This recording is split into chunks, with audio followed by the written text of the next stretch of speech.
Então vamos continuar, Tito, capítulo 1, a partir do versículo 10, diz assim então Paulo, a sua carta ao jovem Tito: porque existem muitos insubordinados, pauradores frívolos e enganadores, especialmente os da circuncisão. É preciso fazê-los calar, porque andam pervertendo casas inteiras, ensinando que não devem, por torpe ganância. Foi mesmo dentre eles um seu profeta que disse: cretenses, sempre mentirosos, feras terríveis, ventres preguiçosos. Tal testemunho é exato, portanto repreende-os severamente, para que sejam sadios na fé, e não se ocupem com fábulas judaicas, nem com mandamentos de homens desviados da verdade. Todas as coisas são puras para os puros, todavia para os impuros e descrentes nada é puro, porque tanto a mente como a consciência deles estão corrompidas. No tocante a Deus, professam conhecê-lo, entretanto o negam por suas obras. É por isso que são abomináveis, desobedientes e reprovados para toda boa obra. Obrigado, Pai, por Tua palavra, que ela, como todas as outras vezes, seja uma fonte de ensino e de edificação para as nossas vidas nesta noite. Que Teu Espírito Santo venha falar conosco. Assim te pedimos e oramos em nome de Jesus. Amém.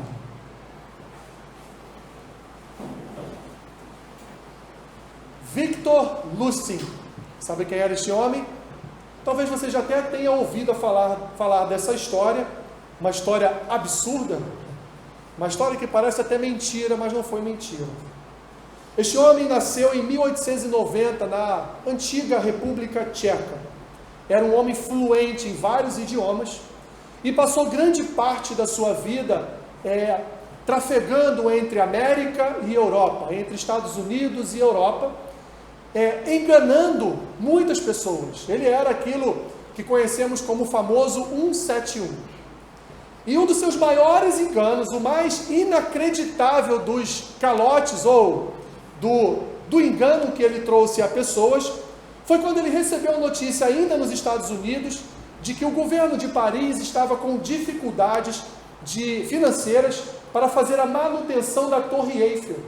Então ele teve uma brilhante ideia. Eu sei como conseguir dinheiro para fazer a manutenção da Torre Eiffel. É só vendê-la. Ele então parte para a França, lá reúne os 5 maiores empresários franceses e diz que é um representante do governo francês, chega a falsificar uma carteira de funcionário público, de um funcionário do governo francês, para dizer: o governo francês está com dificuldade de fazer a manutenção na Torre Eiffel, então ele gostaria de desmontar a torre e vender toda a sua ferragem. O que vocês acham? 4 empresários não toparam, acharam a ideia muito insólita.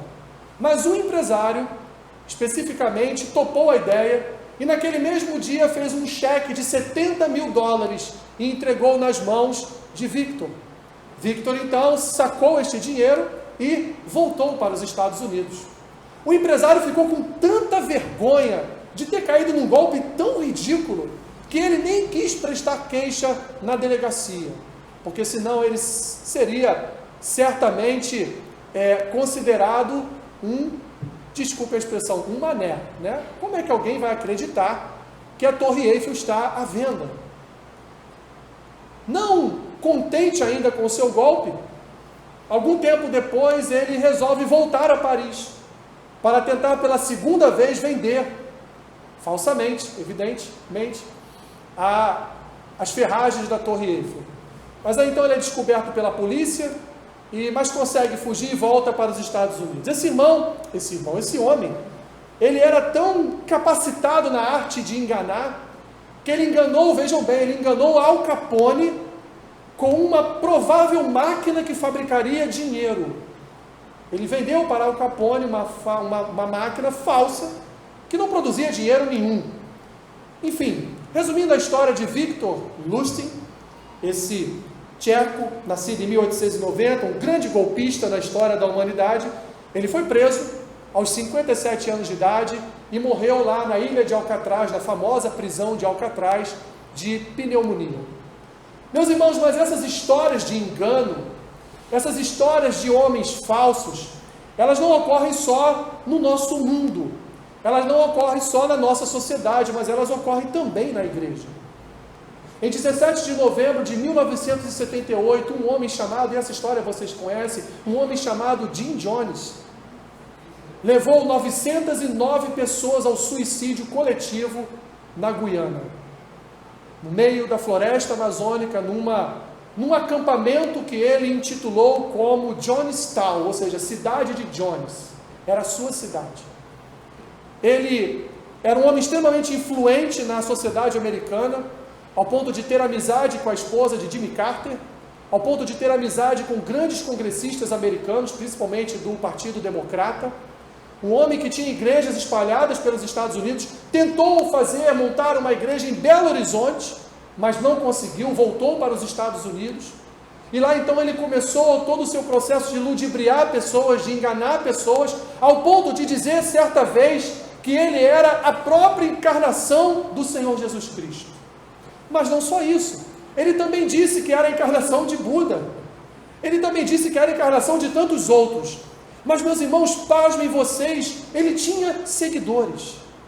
Haviam pessoas que seguiam aquele homem, porque aquele homem era um homem amável, ele era um homem eloquente, ele era um homem que sabia conquistar corações e mentes. E as pessoas muito carentes de afeto, muito carentes de uma espiritualidade amorosa, seguiram aquele homem. Quando as coisas começaram a dar errado nos Estados Unidos, que o FBI pegou nos pés dele, ele então fugiu com esses quase 1000 americanos para a Guiana, e lá então no meio da floresta amazônica, numa parte da floresta amazônica na Guiana, ele montou a sua cidade, Jonestown. E lá então, no dia 17 de novembro, ele praticamente obrigou a todos tomarem cianeto com suco de uva, com mais alguns venenos, então vieram todos à morte. Quase todos, porque 35 pessoas ainda conseguiram escapar. Das 909 pessoas, 304 eram menores de idade. Quando a polícia chegou àquele local, encontrou centenas de corpos com tiros, com facadas, porque ele tinha seguranças e muito provavelmente essas pessoas não quiseram tomar o veneno, porque elas sabiam que era veneno. Então elas foram mortas pelos capangas de Jim Jones. Por que eu tomei aqui 10 minutos do seu tempo para contar estas duas histórias? Porque, meus irmãos, nós temos hoje líderes que não matam mais pessoas fisicamente, mas nós temos líderes que estão matando pessoas espiritualmente. Olhe para o que Paulo diz a Tito. Voltando aqui para o texto, Paulo vai dizer para Tito, meus irmãos, Paulo vai aqui ensinar para Tito, não vamos nos esquecer que Tito, a epístola de Paulo a Tito, é como se fosse um manual de organização de uma igreja. Paulo, ele identifica o primeiro problema: nós não temos líderes bons, não temos presbíteros bons. Escolhe então o presbítero de acordo com essa regra, esse regulamento. E vimos, na última vez que a epístola de Tito foi pregada aqui na igreja, vimos então lá, do versículo 5 até o versículo 9, vimos todas as regras para que Tito então escolhesse um presbítero.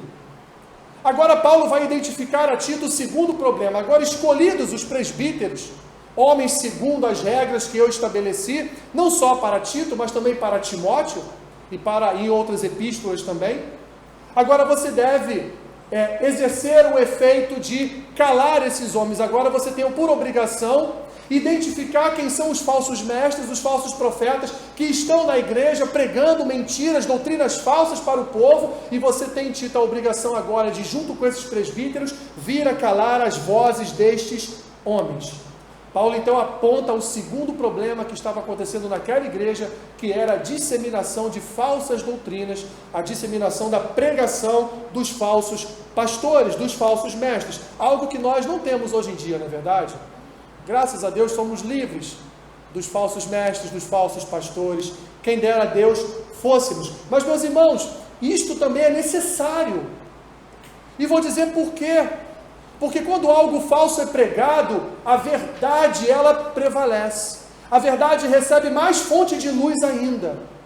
Porque a falsidade, por muitas vezes, a falsidade que é pregada por muitas vezes, ela chega ao ponto de, aos nossos ouvidos, ser completamente absurda. Paulo vai se utilizar de alguns adjetivos, algumas expressões aqui, para identificar o caráter daqueles homens que falsamente pregavam doutrinas heréticas. Paulo, no primeiro momento, no versículo 10, olha aí no seu texto, Paulo vai dizer que esses homens eram insubordinados, pauradores frívolos, enganadores, enganavam também, inclusive, os da circuncisão. Paulo então vai dizer, meus irmãos, vai trazer para Tito, que esses homens precisavam ser calados, como ele diz aqui no versículo 11. Por que eles precisavam ser calados? Porque eles estavam pervertendo casas, estavam pervertendo famílias, eles estavam transtornando famílias, eles estavam fazendo famílias inteiras caírem na falsidade do falso evangelho, desculpe a redundância. Paulo então vai usar uma primeira expressão e vai chamar esses homens de insubordinados. E a palavra insubordinada no grego, ela tem a mesma conotação do português. Ela também significa uma pessoa rebelde, uma pessoa indisciplinada, uma pessoa que não quer estar subordinada a nenhuma autoridade. Esses homens rejeitavam todo tipo de autoridade doutrinária, porque a única autoridade que eles entendiam existir era a deles próprios, ou seja, eles sujeitavam apenas aquilo que eles pregavam. Não respeitavam doutrinas, não respeitavam leis, não respeitavam práticas e costumes da igreja. Esses homens passavam por cima do corpo, por cima das lideranças da época, para então proclamar as suas mentiras, para proclamar o seu falso evangelho. Não só isso, Paulo vai dizer que esses homens eram também pauradores frívolos. E o que quer dizer essa palavra tão estranha no nosso vocabulário? Eram homens especuladores. Homens que especulavam com a palavra. As suas palavras, meus irmãos, continham especulações e não possuíam bases espirituais. Tudo que esses homens falavam, nós não poderíamos colocar em nossas vidas em prática, porque o que eles falavam eram doutrinas de demônios, não tinham valores práticos para a vida de um cristão. Não só isso, no versículo 10, Paulo vai terminar dizendo, olha, inclusive eles são enganadores, e enganam até mesmo os judeus, até mesmo os da circuncisão. Cuidado, Tito, porque esses homens são enganadores, e enganadores, meus irmãos, no grego, tem um significado muito engraçado. Quando você vai a algum lugar e você não tem GPS, você então vai se guiando por placas, não é isso? Enganadores no grego são aqueles que trocam as placas de lugar para confundir as pessoas. E graças a Deus no Rio de Janeiro a gente pode se guiar por placas que a gente vai chegar no lugar certo, não é isso? Aqui em Nova Iguaçu então a gente chega no lugar certinho quando a gente se guia por placa, né? Então esses homens fazem isso. Trocam as placas das ruas, trocam as placas das estradas para confundir aqueles que estão buscando chegar no caminho correto, no caminho certo. Esses homens então, eles trocavam a doutrina que Paulo havia ensinado à igreja pelas falsas doutrinas, e pelas falsas doutrinas eles acabavam conduzindo todo o povo. Paulo então entra no versículo 11 e disse, olha, de acordo com tudo isso, Tito, diante de tudo isso que eu estou te dizendo, desses homens insubordinados, pauradores frívolos, enganadores, que enganam até os judeus, vocês precisam fazer esses homens se calarem. E essa expressão, meus irmãos, do versículo 11, é preciso fazê-los calar, é a única frase deste tipo, escrita desta forma, existente no Novo Testamento. Você não vai ver em nenhum outro texto do Novo Testamento, nenhum homem dizendo assim, precisamos fazê-los calar. Só que em Tito você vai encontrar essa expressão. Paulo ensina Tito como calar a boca desses homens, ou pior que Paulo não ensina. Paulo diz, Tito, segura a bomba, se vira agora para você calar esses homens. Lendo alguns comentaristas, quase todos, quase por unanimidade, eles chegam à conclusão de que a melhor forma que Tito encontrou para calar estes homens era pregando a verdade das Escrituras. Então Tito escolhia os presbíteros e conduzia esses presbíteros a pregarem as verdades das Escrituras, ou pregarem o evangelho que Paulo havia ensinado a eles. Então, com a pregação da verdade bíblica, não existia bíblica naquele momento, naquele tempo, mas estou aqui me utilizando da doutrina que nós conhecemos hoje, que é a doutrina que está nas Escrituras e que Paulo pregava naquela época. Então, de acordo com a pregação de Paulo, é que deveria ser a pregação dos presbíteros, e essa pregação, trazendo à tona a verdade da palavra de Deus, iria calar a boca desses falsos mestres, desses falsos profetas. É preciso fazê-los calar, que em grego significa amordaçar, silenciar. Paulo não vai explicar de fato como detê-los, mas presumimos, meus irmãos, que os pastores daquele tempo, que eram fiéis, pregavam a verdade das Escrituras como forma então de combater esses homens. E olha o que esses homens faziam. Esses homens conseguiam chegar com as suas mensagens até as casas das pessoas. Paulo vai continuar, porque andam pervertendo casas inteiras, ensinando que não devem, por torpe ganância. Paulo vai dizer, Tito, não é só num lugar onde nós podemos considerar uma igreja, ou não é numa sinagoga, ou não é só na casa do irmão, quando o povo se reúne lá para adorar e ouvir as Escrituras, mas é também silenciosamente na casa de cada irmão, silenciosamente na casa de cada membro do corpo de Cristo. Esses homens iam e pregavam a falsidade, pregavam a mentira, pregavam doutrina de demônios. No grego, meus irmãos, a palavra perverter significa cair, transtornar, abalar, arruinar. Paulo então diz a Tito, esses homens estão arruinando famílias. Hoje esses homens, meus irmãos, eles não batem na tua porta. Tem até uns aí, né, testemunha que de vez em quando bate na porta, né? Bate lá na tua porta querendo pregar a palavra para você. Mas é fato que esses homens hoje, né, você não vai ver os grandes homens da TV batendo na tua porta querendo pregar a mensagem para você. Mas eles chegam às nossas casas através da TV. E quantos são os irmãos que permitem que esses homens entrem em suas casas e ali nas suas casas transmitam através de um aparelho de TV uma falsidade, uma heresia. Eu já ouvi inclusive, dizer que a pessoa que não é, segundo ele, batizada no Espírito Santo, ela não é crente. Então ele fala para toda uma igreja lotada, se você não fala em línguas, você não é crente. O que é isso? Uma heresia. Porque o falar em línguas, meus irmãos, é um dom. Ele não é uma manifestação do batismo com o Espírito Santo. Nós somos batizados no Espírito Santo quando nós somos convertidos pelo Espírito Santo.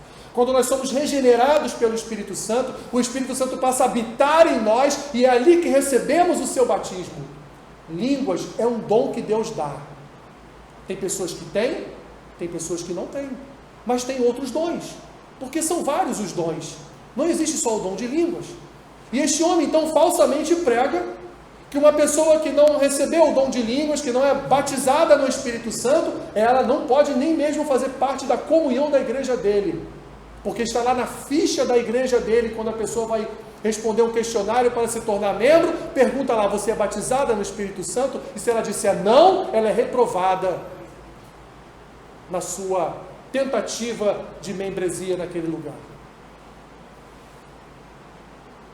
Paulo vai continuar, meus irmãos. Então, Tito, você precisa fazer esses homens calar, porque esses homens estão acabando com famílias. Porque, meus irmãos, a doutrina falsa, ela destrói, porque ela desvia as pessoas da verdade bíblica. Ela adoece a alma, ela conduz ao pecado. Paulo vai dizer em outro contexto, lá em 1 Coríntios capítulo 15, versículo 33, ele vai dizer, não vos enganeis, as más conversações corrompem os bons costumes. Fazendo aqui uma analogia com o que nós estamos vendo em Tito, as doutrinas falsas, meus irmãos, se você ficar ouvindo, o que elas vão fazer? Vão corromper toda a verdade bíblica que está no seu coração. Sabe por quê, meus irmãos? Porque esses homens são simpáticos, eles são populares, eles são engraçados, eles são, via de regra, amáveis, graciosos, parece mesmo anjos do Senhor que estão ali naquele altar, que estão naquele púlpito, pregando a palavra do Senhor, mas são, meus irmãos, são lobos com peles de ovelhas. Os homens do tempo de Paulo, do tempo de Tito, ensinavam que Cristo não era divino, era apenas um homem. Ensinavam que Deus não se comunicava diretamente com o povo. Ou seja, quando o véu se rasgou de alto a baixo, quando nós tivemos livre acesso a Deus a partir da morte de Cristo, então Deus não fala mais conosco diretamente, Ele fala através da sua palavra, Ele fala ao coração, Ele usa profetas, Deus fala com o seu povo. Deus sempre falou com o seu povo, desde os primeiros dias da humanidade. Eles também pregavam que a morte de Cristo não era condição de remissão de pecados, que Cristo não perdoava ninguém. Eram homens legalistas, mas imorais e homens sem ética. E Paulo vai terminar o versículo 11, dizendo que eles eram homens de torpe ganância. Os cretenses, meus irmãos, os habitantes, os oriundos, nascidos, da ilha de Creta, eram pessoas conhecidas como pessoas gananciosas. Estava no sangue, na raiz do cretense, ser alguém ganancioso, cobiçoso por dinheiro. E esses homens então se aproveitavam, meus irmãos, das ofertas da igreja, das ofertas daquele povo, para enriquecer mais e mais. Algo também que a gente quase não vê hoje em dia, não é verdade? Enquanto a igreja empobrecia, esses homens enriqueciam. Recebiam um salário da igreja para enganar o povo. Meus irmãos, um bom ministro do Evangelho não pode ser alguém cobiçoso por dinheiro. Não pode ser alguém preocupado quanto entrou esse mês na conta da igreja. Não pode. Porque as tentações, meus irmãos, são muitas. Para um líder religioso, para um pastor de uma igreja. Olha o que Calvino diz sobre esse texto, abre aspas, o autor aponta para a origem do mal, o desejo de ganho desonesto. Assim ele nos faz lembrar de quão destrutiva é essa praga nos mestres, e podemos colocar aqui pastores também. Pois assim que se entregam à busca do lucro, precisam labutar para obter o favor e a simpatia dos homens, e isso é rapidamente seguido pela corrupção da doutrina pura. Ou seja, em determinado momento do seu ministério, ele vai deixar de pregar as verdades bíblicas, porque as verdades bíblicas confrontam o coração da igreja. E muitos crentes não querem ouvir as verdades bíblicas, querem ouvir palavras de autoajuda, querem ouvir palavras de bênção, querem ouvir palavras que venham a inflar o seu ego, para que ela saia da igreja dizendo, amanhã, segunda-feira, todos os meus problemas estarão resolvidos. Porque o pastor me deu a vitória, porque o pastor pregou que eu sou mais do que vencedor. E assim essa pessoa passa semana após semana sendo enganada por este homem. E este homem vai pregar exatamente o que o povo quer ouvir, o que os seus corações anseiam por ouvir, porque ele não quer perder membros na sua igreja, porque quando ele perde membros na sua igreja, ele perde dízimos, ele perde ofertas. É isso que Calvino está querendo dizer aqui. Então ele vai corromper a pura verdade, ele vai corromper as escrituras, para ele falar então de um evangelho de autoajuda, para que toda a igreja se sinta bem, e não saia com seus corações contritos, não saia com suas mentes pensantes a respeito daquilo que ele pregou. Não saiam daqui dizendo, não quero mais voltar, aquele pastor fala muito em pecado. E aí não se prega mais sobre pecado, não se prega nem mais sobre a volta de Cristo.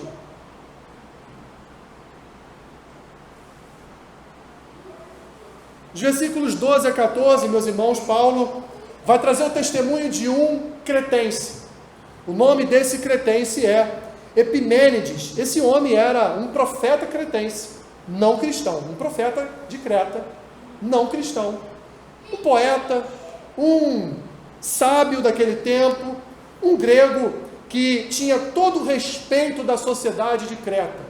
E esse homem, com este respeito todo, ele veio a dizer ao apóstolo Paulo que, olha, o que ele diz no versículo 12, foi mesmo dentre eles um seu profeta, que disse, cretenses são o quê? São mentirosos, são feras terríveis e são homens preguiçosos. Um próprio morador de Creta, um homem sábio daquele povo, um homem respeitado por aquele povo, é um homem que dá testemunho a Paulo de que aquele povo não vale nada.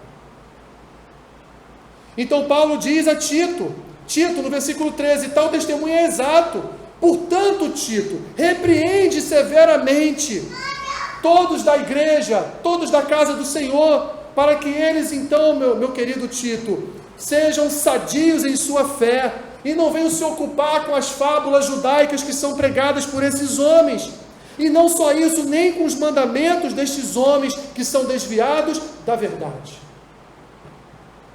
Com este testemunho então de Epimênides, Tito então deveria repreender todo aquele que abrisse as portas da sua casa para receber um homem como este. Eu digo para você nesta noite, meu irmão, minha irmã, não abra a porta da sua casa, e quando eu falo porta, eu falo TV, porque a TV é uma porta de casa também. Não abra a porta da sua casa para a pregação desses homens. Não abra. Porque você pode vir a ser enganado. Porque pelas próprias palavras de Cristo, ele disse que os falsos profetas enganariam até mesmo os escolhidos. Lá no capítulo 24 de Mateus. Por fim, Paulo, nos versículos 15 e 16, vai denunciar o caráter desses homens. Ele vai dizer: todas as coisas são puras para os puros. Todavia, Tito, para esses homens impuros, tudo é impuro. Você conhece alguém que tudo para essa pessoa é errado, tudo para essa pessoa é impuro, tudo a pessoa vê maldade? Você conhece alguém que é assim? Que tem esse caráter? Eu conheço vários. Por quê? Porque quando os nossos olhos são maus, meus irmãos, todo o nosso corpo anda em trevas. Quando nós olhamos para todas as coisas com impureza, é porque todo o nosso ser já anda em trevas. E diz Jesus que quão densas trevas estão nestas vidas. Esses homens então, eles eram malignos. Esses homens mentiam, tinham consciências corrompidas, como diz Paulo aqui no versículo 15, e ele vai terminar no versículo 16 dizendo: no tocante a Deus, professam conhecer a Deus. Esses homens na TV falam de Deus de uma forma, parece que eles são íntimos de Deus, mas na verdade, meus irmãos, negam a Deus por suas obras, são abomináveis, desobedientes e são reprovados para toda boa obra. Eu queria terminar com algumas aplicações desta palavra para o nosso contexto do século 21. Algumas coisas que saltam aos nossos olhos, e que da mesma forma que esses homens faziam lá em Creta, os homens de hoje fazem também com o povo de Deus de hoje, desse tempo do século 21. Primeira mentira que é pregada, meus irmãos, no púlpito é o triunfalismo. E se utilizam muito do que está lá registrado em Filipenses capítulo 4, versículo 13. Tudo posso naquele que me fortalece. Tiram aquela frase de Paulo do contexto para evitar um pretexto, para então dizer para o povo: você pode todas as coisas. Você está desempregado? Você tem o que? Só 10 reais agora no seu bolso? Entregue esses 10 reais e você vai ver o que Deus vai fazer com a sua vida essa semana. Você não nasceu para passar por necessidade. Você não nasceu para passar por tribulação. Porque Cristo morreu na cruz do Calvário para te dar vitória. E Ele mesmo disse que você é vitorioso no nome dEle. Clame o nome de Jesus e você obterá a resposta de Deus para a sua vida e será vitorioso em todas as fases da sua história. E a pessoa sai daquela igreja, essa semana é a semana da vitória. E no fim de semana seguinte ela se mata, porque ela vê o quanto ela foi enganada por aquele espírito demoníaco que estava naquele homem. O que dizer de Jó, o que dizer de Davi, o que dizer de Moisés, o que dizer de tantos e tantos homens, meus irmãos, das Escrituras, que sofreram muito mais do que nós. Poderíamos juntar toda a nossa história aqui, que não daria o sofrimento da história de um desses homens. Eles foram homens o que então? Não confiavam em Deus? Eu já ouvi o mesmo pregador que eu falei há minutos atrás dizer no púlpito que você está doente porque você não confia em Deus. O evangelho do triunfalismo. O evangelho de que nós podemos todas as coisas. Quer ver outro? Adoração extravagante. Meus irmãos, adoração extravagante, no contexto de circo, seria o maior barato. Alguns anos atrás chegou no Brasil A adoração extravagante, onde pessoas rolavam nos cultos, rolavam para lá, rolavam para cá, durante o louvor, durante a adoração, e pasmem, pessoas até estavam rugidos de leão, dizendo que era o Espírito Santo. Para caminhar mais rapidamente, porque dá até coceira de falar nessas coisas. Movimento judaizante. Quantas foram as igrejas que os pastores abriam seus cultos com o chofar? E o povo lá embaixo, Deus chegou na igreja. Faziam festas em suas congregações, festas judaicas, festas do judaísmo. Deixavam suas barbas crescerem, não estou aqui falando do Anderson, evidentemente, né? Mas deixavam suas barbas crescerem e usavam o kippar, né, se eu não me engano o nome, o kippar nas suas cabeças. Entravam numa igreja cristã com kippar e você olhava e, nossa, um judeu que chegou aqui. Não, um brasileiro judaizante, que quer transformar o culto cristão no culto do judaísmo, que olha para o Novo Testamento com irresponsabilidade, com negligência, e só quer saber do Pentateuco, da lei mosaica. Outro, marketing agressivo. Vindo para cá hoje eu vi isso na Via Láctea. Marketing agressivo é mó barato. Você chega na porta daquela igreja gigantesca, aí você vê lá aquele outdoor de 4, 5 metros de comprimento, de um lado a esposa do pastor, cheia de ouro no braço, com aquele cabelo bonito, né? Lá, e do outro lado o pastor, né? Sempre de lado, com o microfone assim, né? E aí no meio aquelas inscrições: venha para o culto da vitória, venha para o culto da libertação, venha para o culto dos empresários, porque aqui a tua empresa faliu. Não, ela vai sobreviver e ela vai ser levantada, porque aqui nós levantamos empresas falidas.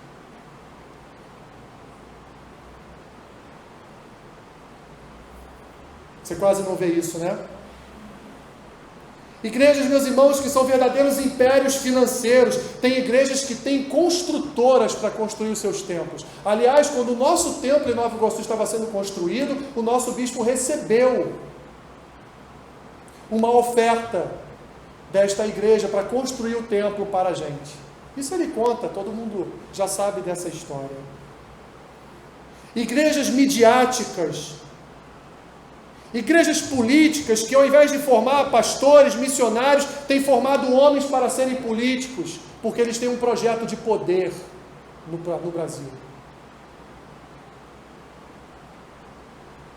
Teologia da prosperidade, ou, em outras palavras, confissão positiva. Você não tem nada para dar, meu irmão. Pega o botão do teu paletó e joga na salva, porque você vai ver o que Deus vai fazer com você. Ensinando que Deus é um Deus de escambo. Quanto mais você dá, mais você recebe. E há chamamento para as ofertas. E o chamamento nunca começa com 10 reais, começa com 30 mil, 20 mil, 10 mil, vai caindo. E quando chega no 20, no 15, no 10, o pastor de púlpito diz: mas que povo mendigo, que não quer dar dinheiro para o sustento da obra de Deus. Eu já ouvi. Meus irmãos, me perdoem estar falando essas coisas, mas é necessário. Estão brincando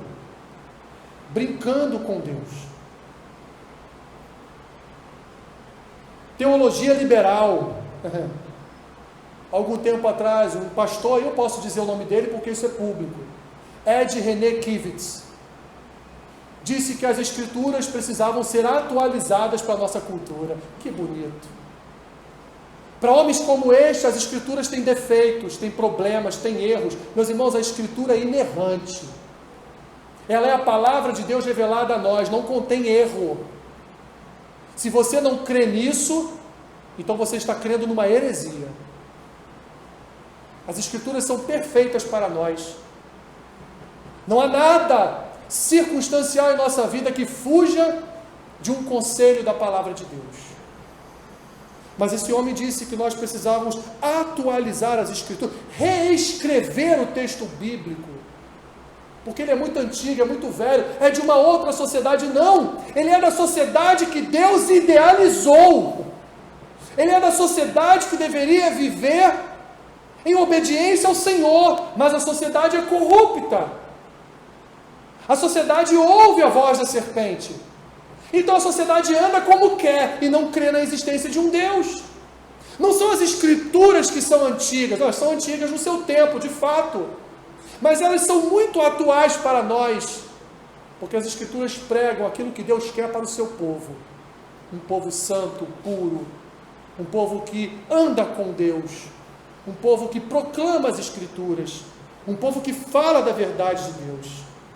E por último, meus irmãos, a autoajuda, o evangelho dos coachings, dos treinadores, dos mestres, que sobem no púlpito, dançam, rebolam, fazem verdadeiros malabarismos, e aí vão trazendo todo o evangelho de autoajuda, de bem-estar, de você ter que ser feliz agora, fazendo da igreja um balcão de negócios. Eu vendo alegria para você e você me sustenta. Eu vendo felicidade para você e você me sustenta, você me faz feliz.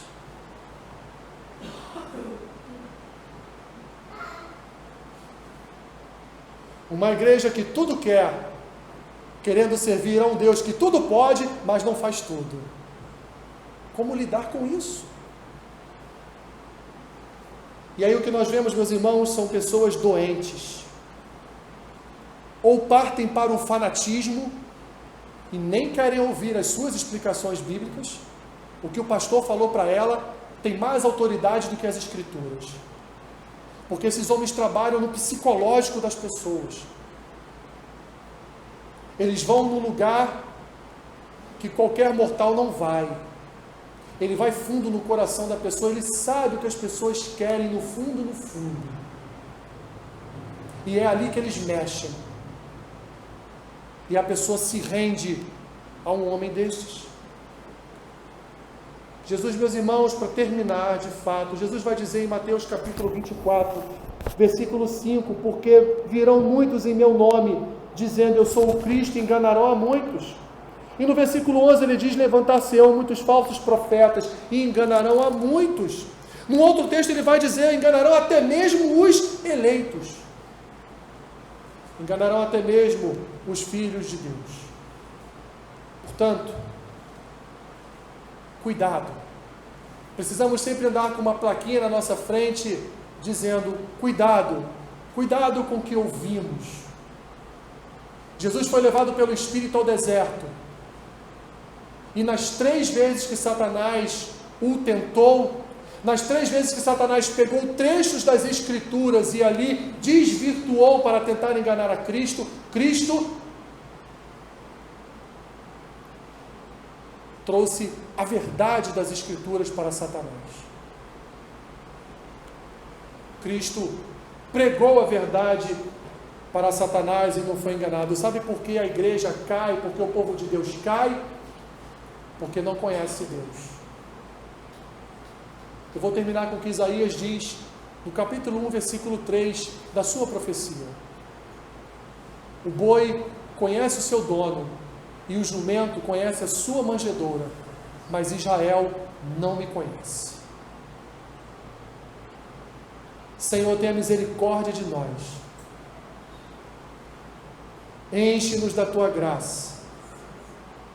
Enche-nos do teu amor, do teu cuidado, mas principalmente encha o nosso coração do anseio, ó Deus, por estudar a tua palavra, por ler as tuas Escrituras, para sermos ensinados pelo teu Espírito, e também, Pai, por aqueles que têm compromisso com as verdades bíblicas.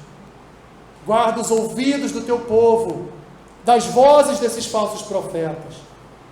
Guarda o coração do seu povo, ó Deus, dos pregadores, Senhor, de autoajuda, dos pregadores de tudo que tudo nós podemos, dos pregadores, Senhor, que não nos levam não nos levam ao reconhecimento de que nós dependemos e precisamos do Senhor em nossas vidas, do quanto nós somos pecadores e carecemos do derramar da Tua graça diariamente sobre nós. Como vai dizer o autor de Lamentações de Jeremias, as Tuas misericórdias se renovam a cada manhã em nossas vidas. E se não fossem as Tuas misericórdias, já teríamos sido consumidos pelos nossos próprios pecados. Guarda o Teu povo, Senhor. Abençoa o Teu povo. Te peço isso nesta noite, em nome de Jesus. Amém.